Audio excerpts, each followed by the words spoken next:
Fala pessoal, tudo tranquilo? Pra quem tá chegando agora, meu nome é Thiago e este aqui é o podcast Crítica Marxista. No episódio anterior, a gente falou sobre como o surgimento das empresas ferroviárias impulsionava o surgimento da grande corporação nos Estados Unidos. A gente começou a discussão com questões operacionais, tais como a necessidade de evitar acidentes e de criar um fluxo perene de trens. E isso exigiu um refinamento das práticas administrativas, da média gestão e dos gestores operacionais. A complexidade, no entanto, não ficava só por conta dessas questões de ordem operacional. A gente falou também sobre como a crise dos anos 70, 1870, criou um cenário em que a competição entre as empresas ferroviárias atingiu níveis absurdos. Nesse momento, os top managers das diferentes empresas tentaram organizar cartéis e até mesmo criar uma federação, mas em nenhum momento essas medidas redundaram no arrefecimento da competição pelos preços. Ainda no último episódio, a gente falou sobre como os especuladores sabotaram essas tentativas de arrefecimento da competição, uma vez que a expansão do sistema ferroviário oferecia um campo gigantesco para a especulação financeira. A partir disso, a gente distinguiu também a forma como a gestão era feita nas empresas controladas de forma mais independente pelos top managers, da forma como a gestão era feita nas empresas dominadas ou por especuladores ou pelos acionistas mais convencionais. A gente ainda adicionou que uma vez que o setor ferroviário demandava imensos aportes de capital, as empresas controladas de forma mais independente pelos gestores gradativamente foram entrando em extinção. Então, na medida em que demandava mais capital, ficava mais difícil para que essas empresas mantivessem a independência. E para encerrar, a gente indicou rapidamente o porquê de outros setores de infraestrutura, que eram extremamente importantes na época, eles não tiveram contribuído tão decisivamente para o desenvolvimento das práticas administrativas. Os ouvintes mais atentos vão se lembrar ainda que eu chamei as empresas ferroviárias de protótipos da grande corporação moderna. Essa terminologia se deve ao fato de que essas empresas se ossificaram no final do século XIX e, portanto, não incorporaram os novos desenvolvimentos que aconteceram tanto no setor comercial quanto no setor produtivo. E é sobre esses setores que a gente vai falar no episódio de hoje. Só antes da gente começar, um recadinho, Para quem não acompanhou o episódio anterior, é até tentador achar que com esse resuminho você consegue acompanhar a discussão. Mas a discussão no episódio anterior ela foi muito mais densa do que isso. Então não deixe de acompanhar o episódio passado, porque ele vai ser fundamental até o final da nossa série. E só lembrando também que a principal fonte dessa série é o livro The Visible Hand do Alfred Chandler. Posto isso, vamos então começar o episódio.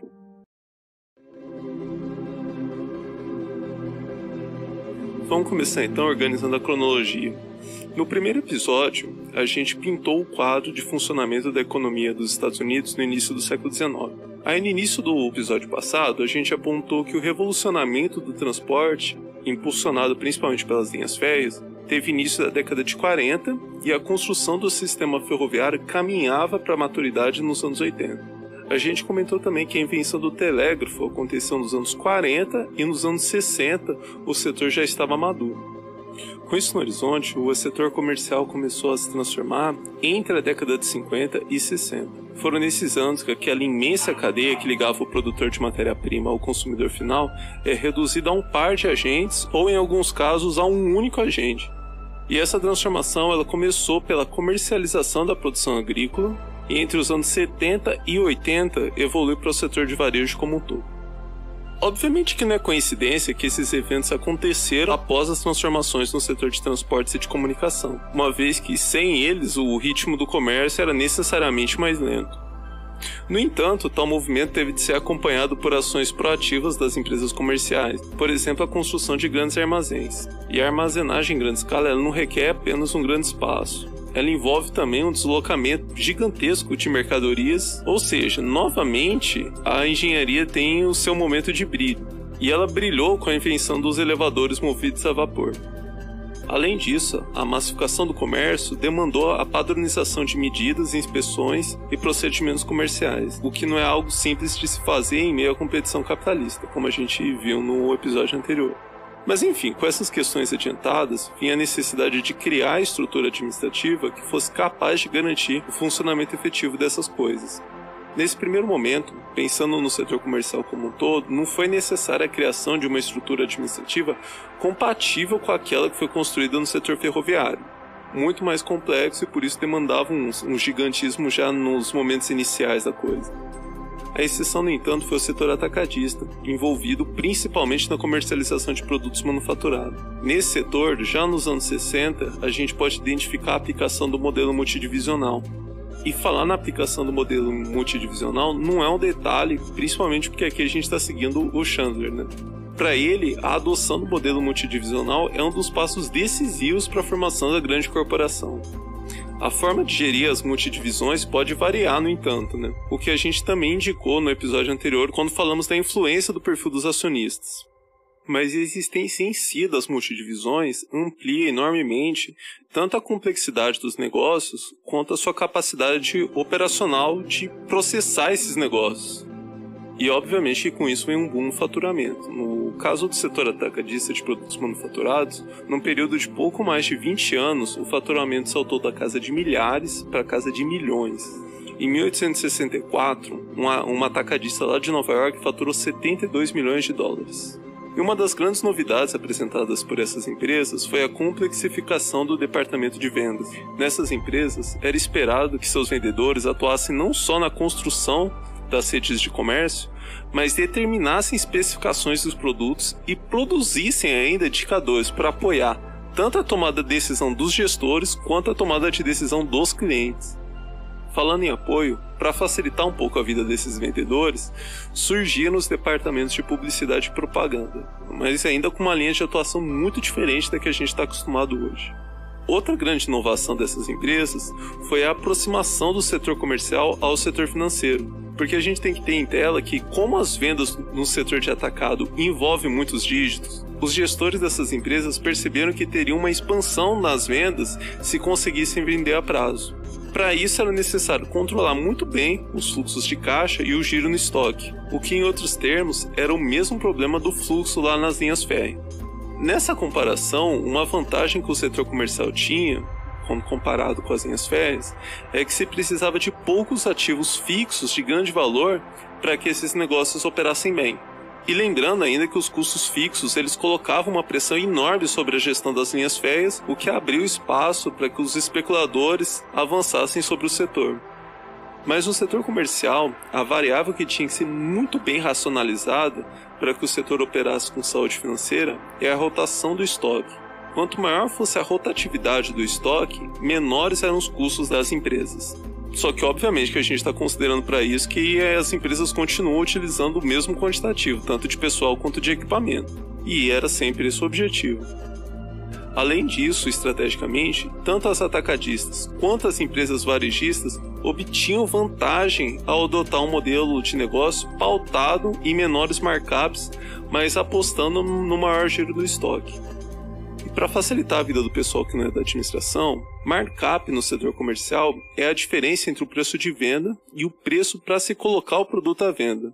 Se a empresa gasta R$15 para colocar o produto na prateleira do supermercado e vende o produto por 16, o markup é de R$1.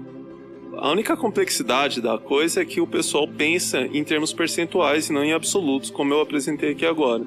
Mas a essência é esse raciocínio aí. Agora, voltando para aquela história do efeito dominó que a gente está enfatizando em todos os episódios, uma vez que o setor atacadista deu esse passo além, ele forçou o setor manufatureiro a dar pelo menos 2 passos à frente. Se as empresas estão vendendo num ritmo mais frenético, a produção também tem que acontecer num ritmo mais frenético. Mas a gente vai falar de como o setor produtivo lidou com esse empurrão daqui a alguns minutos. Por ora, como o nosso foco é o setor comercial, uma vez que a racionalização das práticas administrativas reduziu drasticamente o tempo para que as mercadorias produzidas chegassem ao consumidor final, reduziu-se por tabela o volume de capital necessário para operar as atividades atacadistas. Lembra que eu comentei antes que o setor operava com custos fixos baixíssimos, né? Então, uma vez que a economia começa a funilar, o que lembrem, aconteceu de forma intensa com a crise econômica lá dos anos 70, as empresas manufatureiras começam a ofertar com a possibilidade de fagocitar o setor atacadista, e o setor de varejo também vê essa possibilidade. Ou seja, em poucos anos, o setor manufatureiro e o setor de varejo, em massa, se tornaram competidores das empresas atacadistas. E tudo que precisavam fazer para inutilizar as empresas atacadistas era apresentar preços de vendas mais baixos, e o que era perfeitamente possível. Quanto mais atividades uma empresa realiza, maior é o campo que ela tem para reduzir custos. Só que para isso, no entanto, a racionalização administrativa é fundamental. Agora a gente pode sair um pouco do atacado e ir lá para o varejo. O primeiro grande passo no ramo varejista foi dado pelas lojas de departamento. Essas lojas conseguiam oferecer uma boa variedade de produtos, porém ainda levavam desvantagem na competição pela zona rural. E o que naquele momento não era pouca coisa, porque a população estadunidense ainda era majoritariamente rural. Considerando essa vulnerabilidade, as empresas de mala direta ou de entrega em domicílio deram o próximo passo. Essas empresas se especializaram em fazer entregas de uma extensa lista de produtos que, para vocês terem uma ideia, incluía até armas e instrumentos musicais. Não sei se eles entregavam um piano de cauda, mas obviamente que operacionalizar isso era complicadíssimo. E aí, para dar conta, então, essas empresas criaram uma estrutura extremamente abrangente. Foi criado, entre outras coisas, um departamento para fazer a gestão de cada um desses produtos. Ou seja, aquelas empresas que conseguiram ter sucesso nesse movimento se tornaram tão rentáveis que conseguiam fagocitar não apenas as empresas atacadistas, quanto as empresas manufatureiras. Mas ainda havia espaço para dar um passo além. E esse passo era a criação de uma cobertura nacional, mas mantendo os custos reduzidos. E quem conseguiu fazer isso foram as grandes redes de varejo, já no início do século XX. Só que olha que loucura! Quando essas empresas atingiram esse gigantismo, com eficiência administrativa, a vantagem em relação aos competidores foi tamanha que o governo norte-americano precisou interferir. E interferiu impedindo que essas empresas reduzissem ainda mais o preço. Para ter uma ideia da façanha, basta a gente lembrar que o Estado estadunidense não tinha interferido nos preços nem quando as empresas ferroviárias tinham iniciado aquelas tentativas de formação de cartel. A preocupação lá era unicamente, ainda que muito tímida, evitar a formação de monopólios. E uma curiosidade é que o Chandler, mesmo sendo bem burguesão, acaba demonstrando, em não poucos momentos do livro, uma forte antipatia em relação aos especuladores. É uma demonstração de antipatia muito elegante? É, mas claramente ela está lá. Nessa linha, ele acaba utilizando esse sucesso das empresas varejistas para provar a superioridade das empresas geridas de forma mais independente pelos gestores, em relação às empresas dominadas por financistas e especuladores. Uma vez que as principais empresas varejistas se mantiveram empresas familiares até momentos avançados do século XX. Bom, mas agora é hora da gente sair do supermercado e ir para a fábrica. Para começar a conversa sobre o setor produtivo, vamos primeiro apontar o que mudou entre aquele cenário que eu apresentei no episódio 1 e o contexto que a gente está agora. A gente já indicou que o revolucionamento do setor de transporte e do setor de comunicação culminou no desenvolvimento de novas formas organizacionais dentro das empresas férreas e no impulsionamento do setor comercial. Uma vez impulsionado, o setor comercial desenvolveu novas e mais eficientes práticas administrativas, o que por sua vez pressionava o setor produtivo a ampliar o ritmo da produção. Só que o desenvolvimento do comércio, num primeiro momento, era muito menos dependente do desenvolvimento tecnológico, até por isso que ele aconteceu antes. Só que é importante a gente enfatizar que se esse primeiro movimento do setor comercial não tivesse tido correspondência no setor produtivo, as coisas não teriam seguido uma linha evolutiva. Lembrem que um dos nossos mantras aqui é que não há comércio em massa sem produção em massa. Felizmente para os capitalistas nessa época, como eu havia sinalizado no final do primeiro episódio, a partir dos anos 40, o carvão começou a ser utilizado em larga escala, seja para o aquecimento, seja para o fornecimento de energia, e esse fato possibilitou as primeiras inovações no setor produtivo. Não coincidentemente, quem largou na frente foram as indústrias processadoras de líquidos e semilíquidos. Estou falando da indústria química, petróleo e derivados, enfim. E eu digo que não é coincidência, pois esse ramo é justamente aquele em que a aplicação da energia e calor, por si só, gera efeitos gigantescos. Se a gente olha para o que aconteceu na Inglaterra, a indústria química já produzia nos moldes daquilo que a gente chama de grande indústria. Aliás, deixa eu advertir que a partir de agora eu vou começar a fazer referência a todas aquelas categorias que eu apresentei lá no vídeo no YouTube chamado Aportes de Marx para Análise dos Processos de Trabalho. Foi aquele vídeo que eu adverti no episódio 1 que eu ia utilizar como base para a nossa série. Aí é bom enfatizar também que quando eu digo que determinado ramo já produzia nos moldes da grande indústria, eu não estou dizendo nem que desenvolvimentos posteriores não aconteceram, e também não estou dizendo que desenvolvimentos posteriores não eram possíveis. A gente vai voltar a isso em episódios no futuro. Mas seguindo então a ordem causal das coisas, uma vez que se tem aplicação em larga escala do carvão, o desenvolvimento da indústria química e também o desenvolvimento de métodos de resfriamento, os demais ramos de processamento de líquidos e semilíquidos puderam evoluir rapidamente. E aí a gente pode incluir até o refino de açúcar. Mas o exemplo mais emblemático é o da produção dos derivados do petróleo mesmo, uma vez que esse setor vai impulsionar o fornecimento de energia e materiais, apoiando por tabela o desenvolvimento de outros ramos. Então, na sequência das inovações produtivas, vieram aqueles ramos da indústria que o Chandler chama de indústrias mecânicas. Com indústria mecânica ele se refere ao ramo de vestuário, de couro, de madeiras e derivados e de processadores de tabaco e grãos. Lembrando também que a evolução do setor têxtil nos Estados Unidos tinha um outro elemento facilitador, que era o fato da indústria têxtil já estar bem desenvolvida na Inglaterra. Assim, uma vez resolvida a escassez de energia, era só uma questão de ter acesso ao maquinário e aos processos de trabalho que já estavam sendo utilizados lá e já foram concebidos lá. Só que a gente tem que relativizar essa facilidade, porque os capitalistas não são famosos por altruísmo, né? Então, o só ter acesso não é bem um só ter acesso. Mas fechando o grid de largada das indústrias, largando depois da indústria processadora de líquidos e da indústria mecânica, veio a indústria metalúrgica. Já quando a gente vai olhar o grid por trás, a gente encontra o setor agrícola, o de mineração e o da construção civil. Aliado a todo esse contexto que favorecia as inovações, o Chandler chama atenção para algumas transformações internas que foram decisivas para a evolução da indústria como um todo.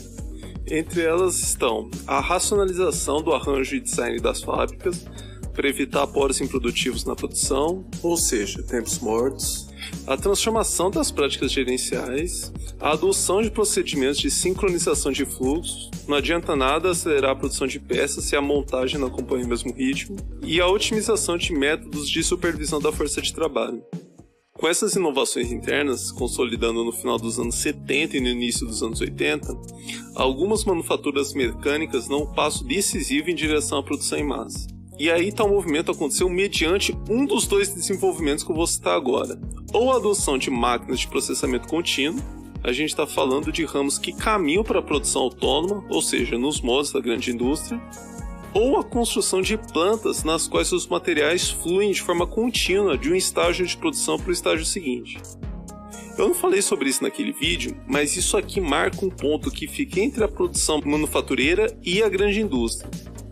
A rigor mesmo, é uma intensificação mecânica da produção manufatureira. Então está muito mais perto da produção manufatureira ainda do que da grande indústria. Mas já que eu estou entrando nesse detalhe, deixa eu fazer uma advertência aqui. Quanto a essa classificação dos processos produtivos, o Chandler dá umas pisadas na bola. Então eu estou tentando dar uma arrumada na confusão que ele faz, e para isso eu estou trazendo as categorias do Marx para interpretar o que o Chandler mesmo apresentou. Ou seja, os dados continuam sendo do Chandler. Posto isso, quando a gente fala na indústria metalúrgica e em outras indústrias que trabalham com metal, o caminho até a produção em massa foi muito mais longo. Essas empresas enfrentavam dificuldades que envolviam custos elevados dos maquinários, elevada demanda de energia para movimentar esse maquinário, elevada demanda de energia para dar vida para esse maquinário e para manipular também o material com aquecimento. Envolvia também a concepção de design das fábricas, que era bastante complexo, e ainda a necessidade de desenvolver novos métodos para gerir as fábricas. Um terreno que eu ainda nem comentei aqui. Assim sendo, o próprio Chandler considera que a entrada da indústria metalúrgica no grupo dos produtores em massa acontece enquanto o setor ainda repousa sobre a base da produção manufatureira. Por isso que o setor demandou a otimização de todos esses fatores ao mesmo tempo. Somente com eles bem ajustados se torna possível atingir a produção massificada. Quem inclusive tiver interesse em conhecer um pouco mais as minúcias desse setor, os professores Leandro Guedes e Elcemir Passo Cunha tiveram publicado há alguns dias um texto sobre o setor metal-mecânico brasileiro.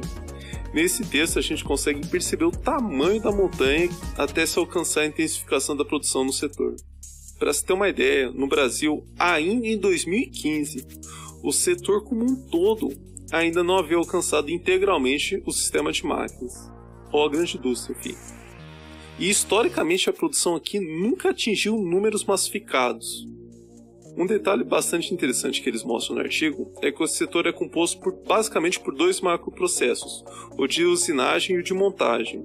A parte da usinagem até que evoluiu num ritmo um pouco mais acelerado, mas a montagem ainda é fortemente dependente da habilidade dos trabalhadores. Para quem tiver interesse em conferir o artigo, o nome dele é As Restrições Históricas ao Fordismo no Desenvolvimento Desigual e Combinado entre Manufatura e Sistema de Máquinas do Setor Metal-Mecânico Brasileiro, 1920 a 2015. Dito isso, voltando para o setor metalúrgico estadunidense lá no século XIX, ficou faltando a gente comentar sobre os métodos de gestão da fábrica. O último tópico que eu elenquei naquela lista lá dos elementos que eles precisavam otimizar para alcançar uma produção massiva. A gente deve ter como referência que o setor era muito dependente de força de trabalho qualificada. Então a solução encontrada para ampliar a produtividade foi a adoção de modelos pautados na bonificação salarial por desempenho. Só que para fazer isso pautado realmente no desempenho real, é necessário desenvolver várias métricas. E aí surge a necessidade de se estudar os tempos e movimentos. Então foi só nesse momento que surgiu a chamada administração científica e, portanto, o Taylorismo. Reparem no tanto de coisa que a gente viu antes de mencionarmos o surgimento da administração científica. O louco é que quando a historiografia do surgimento do pensamento administrativo não remete às Forças Armadas, remete ao Taylor, como se ele fosse uma espécie de pai da administração. Mas mais louco do que isso é a gente ver que o Taylorismo aparece num setor atrasado que estava tendo que fazer malabarismos para atingir um nível elevado de produção. E talvez mais louco que esses dois detalhes é que o Chandler ressalta que nenhuma fábrica aplicou os princípios do Taylor sem antes efetuar algumas adaptações. Isso porque o maior gargalo enfrentado pelos gestores era a coordenação das diferentes atividades, não a sua especialização. Bom, mas posto isso, a gente pode ir para as considerações finais do episódio. Bom, então no episódio de hoje a gente viu que os setores comerciais e produtivos começaram a caminhar no rumo da grande corporação, impulsionados pelo desenvolvimento tecnológico, mas também pela ação dos concorrentes. Um ponto que a gente vai ver nos próximos episódios é que nem todas as empresas que se avolumaram porque estavam buscando maior eficiência operacional. Quando a gente fala no setor comercial, o principal indicativo dessa eficiência era um alto número de giros no estoque. Já no setor produtivo, o principal indicativo de uma eficiência operacional era um alto número de unidades processadas por dia, ou em outros termos, um alto número de unidades produzidas por trabalhador. No setor produtivo, entre aquelas que não avançaram rapidamente para os moldes da grande indústria, o elemento central para aumentar a eficiência estava na distribuição da maquinaria. Essa distribuição deveria ser feita de forma que diferentes processos produtivos fossem integrados e sincronizados dentro da mesma planta.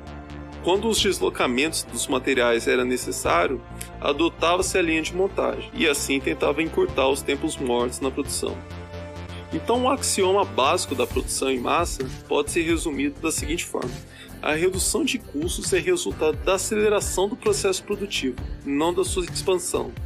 E quando a gente fala em expansão, a gente está pensando, seria aumentar o número de trabalhadores, o número de maquinaria.